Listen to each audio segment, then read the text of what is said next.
Hi, and welcome to Scrolling to Death. This will be a super eye-opening conversation on the topic of phones in schools. And I'm joined today by Bill Henricks. Bill is a high school art teacher in the state of Illinois and developed a product called the Phone Locker, a simple solution to a big distraction in schools and in businesses. Thanks for joining me today, Bill. You bet. Can't wait to get started. Yeah. Tell me first how long you've been teaching.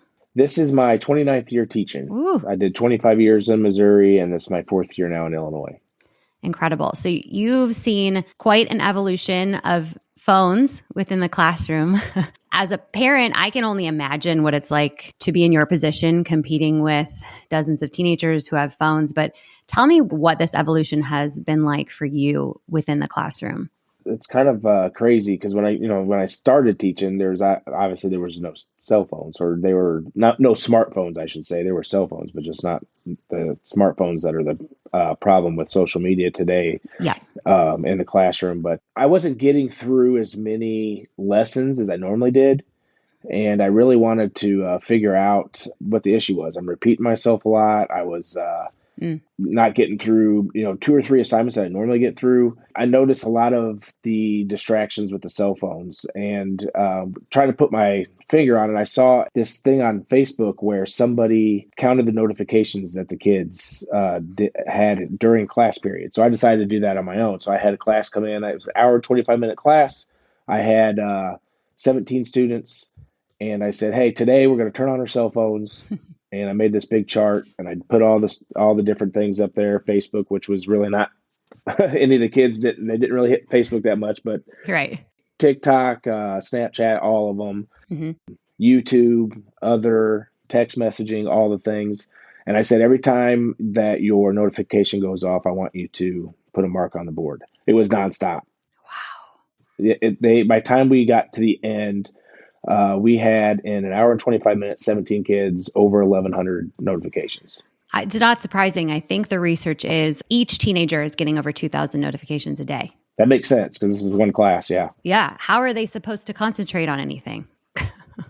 Yeah, they really can't. Like that's part of the issue with the engagement in the class. Is it's not that the kids won't put the phones away when you ask them to, but when it's on their person, they're very distracted by any buzz in their purse, in their backpack, or in their pocket. Once that thing goes off, then their focus shifts somewhere else.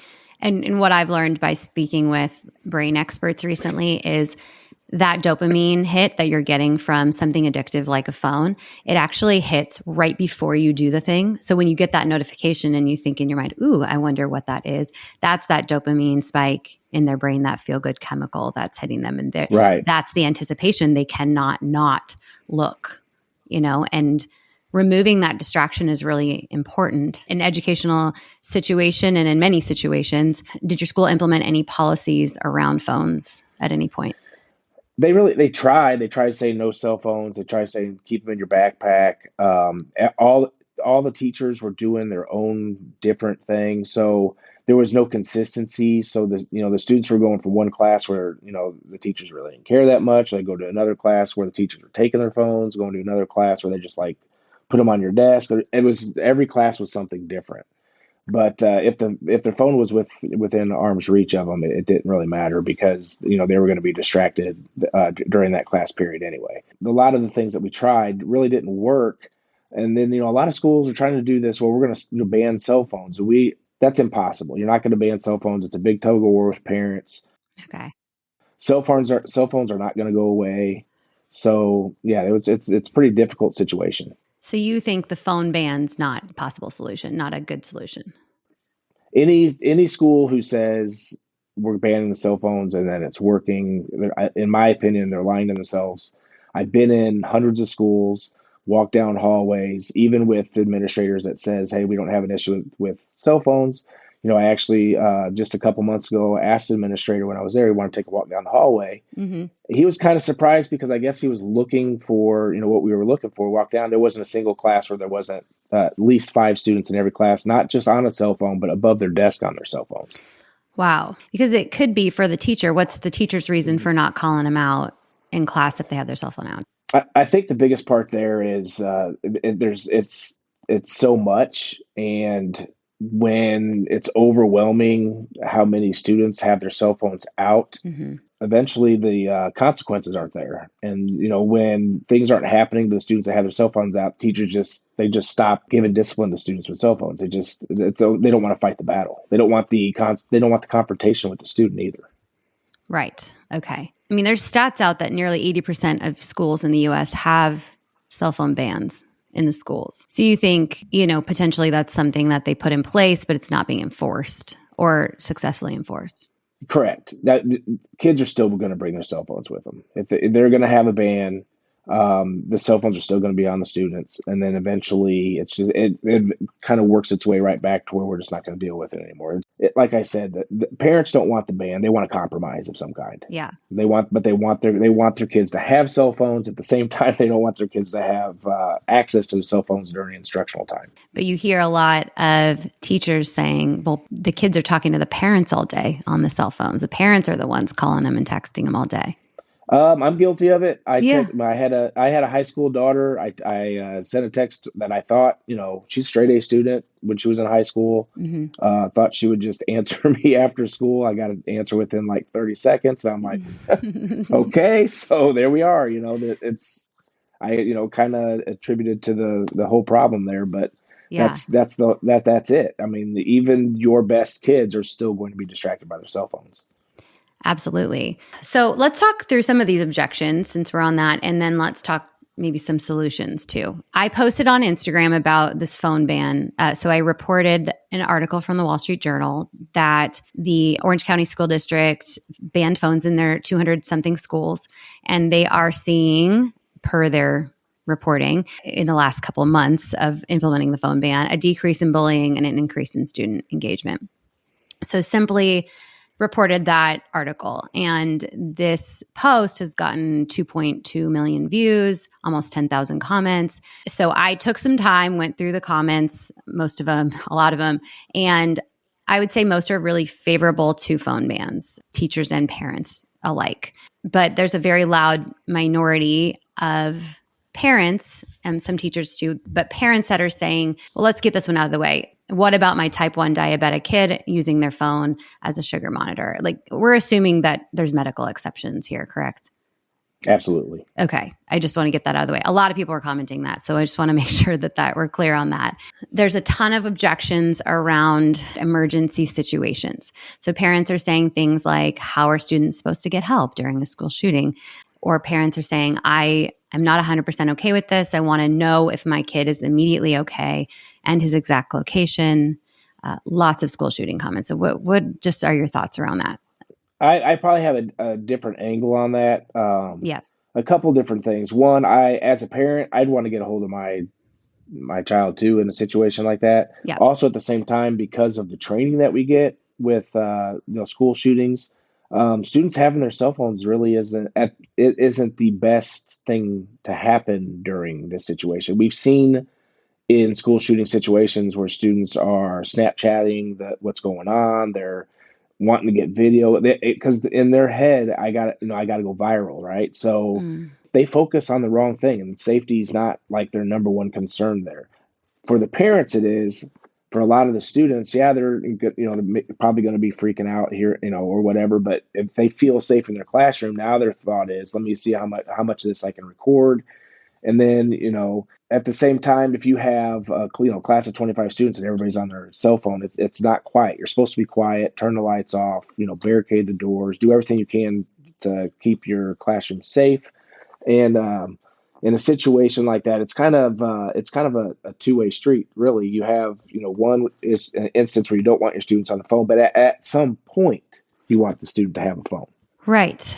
When it's safe, when we're all good and it's safe to contact parents. And that's just an interesting perspective that they are going to look at it like, ooh, I'm going to get a lot of attention and likes and, engagement from this through my social media platform. There is a bit of a blurred line between like real life violence and entertainment violence for these kids these days. And so they may not see the seriousness of the situation during the situation and put themselves in more danger by trying to capture something or get involved in that way. So a lot of people are pointing to the parents as a reason why these things are not successful. The phone bans are not successful. So a teacher would share something like, our local school district adopted a phone ban and parents went nuts. Parents demanded that their kid be able to use their cell phone at school. Quote, can you guess who's the biggest problem in education? Parents. What do you think about that? Parents, they have concern for, for the safety. They Mhm. also, students have a lot of stuff going on even after school. So Yeah. they immediately want they have sporting events, they have clubs, and, they have to get rides, and having a cell phone these days. I know, back when I first started teaching, we didn't have cell phones and we made it just fine. But people also have to understand that right now there are cell phones. It is what it is. We're not going to be able to get away from it. So we need to figure out that compromise where we can have cell phones and still get an education. Yeah. A lot of parents are sharing like, that phone is my property. You won't take it from my kid, or is that even legal to take it from my kid? Do you have any perspective on that?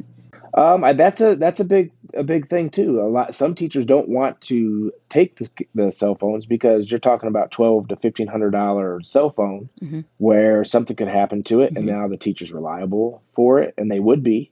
Yeah. There's a lot of things that can happen. You could have a student say, "Well, this isn't how I gave you my cell phone. Why is it cracked?" And no, Sure. there's a lot of different things that can happen that you're going to deal with in a school setting. The person that's controlling the cell phone should be the student. Okay. Great. So on the teacher's side, I'm getting objections like, why is it my job, or why is it the school's job to teach the kids regulation of their cell phone when that should be the parent's job? What do you feel about that?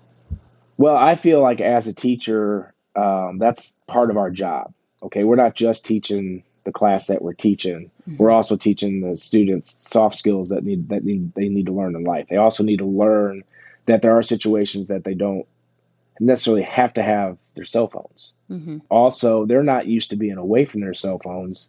And I think a lot of students, when they do get away from their cell phones, realize, they get to relax a minute. Hmm. There's not always 1,000 things going on. They can unplug for an hour and still be okay, Yeah. and then they'll have their cell phone when they have their cell phone. But I don't. A lot of students are just not used to that. They go to bed, put their cell phone down. They wake up, picking their cell phone up. It's like a third arm. Yeah. And They've adults too. grown up with cell phones. Yeah. Absolutely, Yeah. 100%. Yeah. And there's something to be said for, if you put your phone away for an hour, 2 hours, that's exciting to have. Maybe you have now 20 notifications rather than one every minute that you're checking it. So some delayed gratification lesson is good as well. Right. You saw phone bans not being effective. The kids are going to find a way around it. The teachers are not going to enforce it across the board or consistently. So what solution, if any, have you been able to implement around this issue? In my class, when I realized there was a lot of cell phone use, I literally took clear buckets, put a piece of wood across the top with a cutout hole in it, linoleum underneath, like stapled underneath, where the kids could push their cell phones through. And I ratchet strapped them to my tables. And so the kids could push them in, but they couldn't take them out. And I was like, they're right there in front of them, so they know they weren't going anywhere. They were safe. Mm-hmm. And yes, it was a big hassle at the end of the hour because it took 5-10 minutes to get all the tables unstrapped, but it was worth it to me to get the phones out of their hands when I realized that they were getting work done. Mm-hmm. They're not distracted by their cell phones. We were getting work done. I wasn't repeating myself anymore. I was getting to the point where we're at the end of the semester, and I was like, wow, I'm able to get through what I used to get through before there were cell phones. Wow. And that's kind of where my aha moment was I was like, there's got to be something that can be done to get cell phones out of the students' hands during instructional time, because the amount of engagement that is missing due to cell phones is astronomical. That wasn't, the long-term solution for you, because that was time consuming and, No, we evolved. yeah. So where did it go from there? So I decided to put my brain to work and try to come up with a solution for all schools. I wanted to come up with a product that students could use, but I wanted to make sure that it was a product for students, for parents, administrators, and for teachers. I wanted this product to be made strictly for schools, based on my experience in the classroom and what I've seen across the board, many schools on cell phone use. Mm-hmm. I developed a phone locker. My phone locker is controlled by the teacher remotely, Mm. but is never the phones are never touched by the teacher. The students would put their phones in, we're remotely opened, and the students would take them out at the end of the hour. So I developed them to where it's quick access in case of emergencies. If teachers needed to use cell phones as a part of their class, they could say, "Hey, we're going to take them out. You got 10 minutes. Mm-hmm. We're going to put them back in." So that that gave them a time instead of just having them on their person the whole time. Yeah. I made the phone lockers clear in the front because separation anxiety is really big with students, believe it or not. If they can't see their cell phones, that's what they're thinking about. Mm. And my thought process was if I could have a safe place to put cell phones where students could still bring them to school, but there was a safe place to store them during instructional time, grades have to go up and discipline has to go down. There's just no other way around it. And that's what you saw happen. Yes, absolutely. Okay. Is the phone locker product, in the kids' possession? Is it in your possession? Is it stay in the classroom? The phone lockers they can either attach to the walls in the classroom or on underneath the tables or desks. So they're in the actual classroom. Okay. So they're already open. The kids come into the classroom. First thing they do is put the cell phone in their phone locker. They have the same one they use every day. When they close it, it's locked. Just a question that came to mind. Do kids get to take their phones with them when they go to the bathroom? No. Because I hear a lot of people saying they're just going to go sit in the bathroom for 20 minutes and use their phone. Yes, and that happens a lot. No, they do not. They stay in. They know they're safe. They leave. They do not have their cell phones. And you're right. They come back much quicker when they don't have them. Okay. They actually just go to the bathroom. That's great. Yes.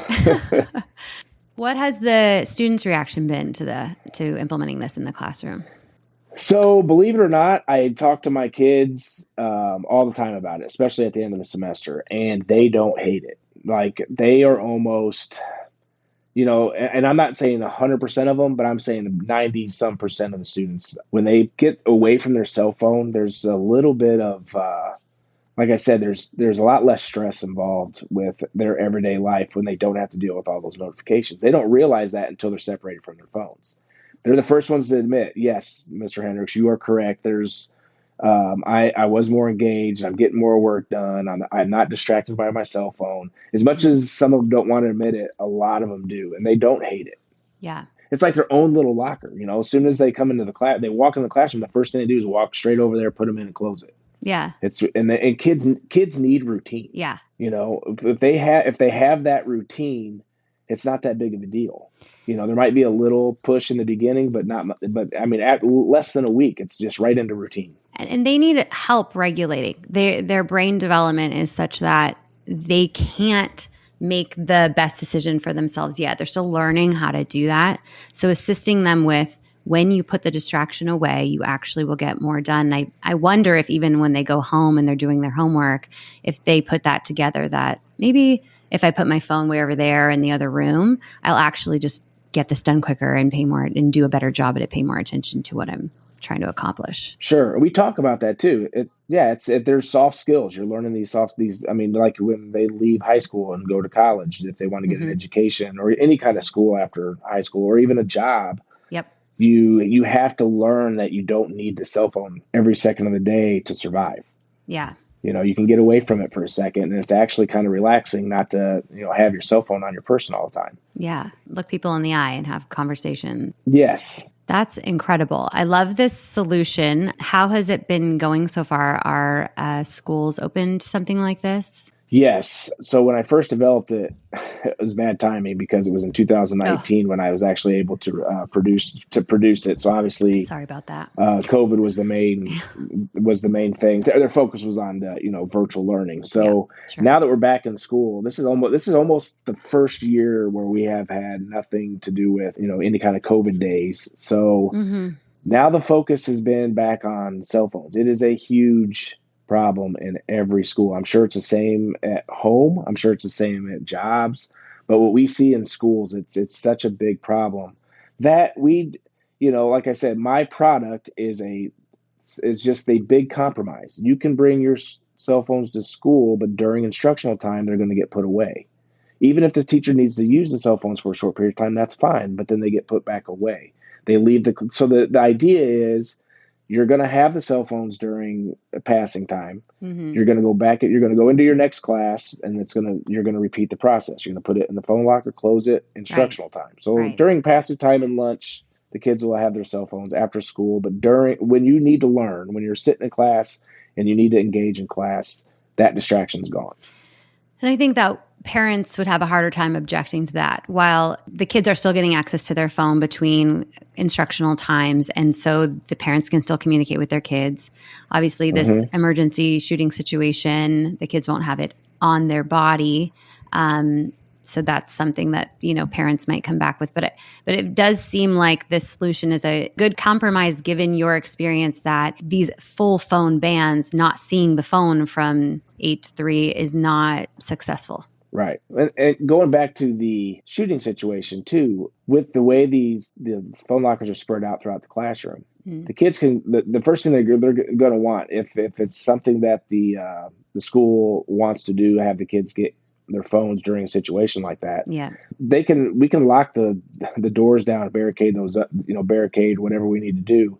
The phones take 1 second to get out of the phone locker, so it's not something that they can't get to quickly. Okay. Whereas probably one of the other products on the market people are using, or teachers that are these bags that kids are putting their cell phones in, which it was not developed for schools. It was developed for going to concerts and comedy shows. So that makes sense. That's a perfect product for that. But in a school situation, they're going home with the bags and you're asking the kids to put their phones in their bags and bring them to school. Well, the kids, they're not going to put them in the bags. No. And the ones that do, now they can't get to their phones anyway. Okay. They're trapped in the bags. That product, while works real well for what it was developed for, doesn't work real well in a classroom. And that's something that I had focused on as well when I was coming up with this product. I really wanted something that would work well in schools.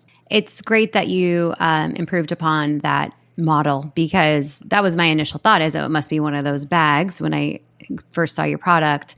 And I just went to Chris Rock recently and had my phone. That was the first time I experienced one of those bags. And while that was a great experience for me, and people are commenting about that on my post, that there's products like this, and it's refreshing to just be able to only watch something, and so that's a nice solution in that situation. But in the classroom, I can see that you've improved upon that model for sure. Through this conversation, I really hope that parents and educators can sort of come together a bit more and have a better understanding of what each other are dealing with, instead of pointing fingers, team together on this issue. Because what we're all trying to do is help our kids regulate their phone use and get the most out of their time at school. I really think that the best solution is to compromise. I really think that just cutting it off one way or the other is just not a compromise, and it's just a big battle that I don't think that schools need to face. I think we need to accept the fact that there's cell phones. We need to accept the fact that students are going to carry them, and that's the whole reason why I came up with this product. I wanted something that the kids can still have their cell phones, but at the same time, when they come to school, they can still get an education and get away from their cell phones during instructional time. There's no reason that a student can't come to school with a cell phone and still get an education. I just think there's got to be a solution out there for that, and that's I feel like the phone locker that I came up with. I mean, like I said, I'm not a sales guy. I'm not, I was never really a business owner. I just took my experience in the classroom and focused on what would work in a classroom that would be okay with the student, the parent, the administrator, and the teacher. I mean, you're doing a great job on the sales end because it's coming from your experience, and it's a solution that makes sense given your experience in the classroom. And I think that it's something that school districts everywhere should consider. I know the trend right now is the phone bans, but I also am seeing so much of the pushback, parents saying, that phone ban's not working at all. I contact my kid all day. My kid texts me all day long, and teachers saying, this is too much for me to handle. I can't be managing the kids' cell phone use while trying to instruct them. I just really, really appreciate your perspective. We know that teenagers are more depressed than ever, more suicidal than ever, and phones are playing a huge role in that. So we really need to come together as trusted adults, both educators and parents, and support the kids' mental health and their development. And that's where the priorities should be. There's no perfect scenario or solution, but if we're all supportive and open in these conversations and ideating around solutions like the phone locker, I think we're heading in the right direction. I really appreciate the opportunity to share with what I have. I really hope that parents and administrators and school associates and everybody are accepting the fact that we don't have to just get rid of cell phones, that we can work together and compromise students to get an education and still be able to go to school with their cell phones because, like I said, they're not going anywhere. So why not work with them? Yeah, it sounds like a more realistic solution. Right. Thank you, everyone, for listening to this episode of Scrolling to Death. As always, we'll continue to dive deeper into conversations like this and support the healthy development of our kids. So we'll catch you next time. Bill, thank you again. Thank you so much, Nicki.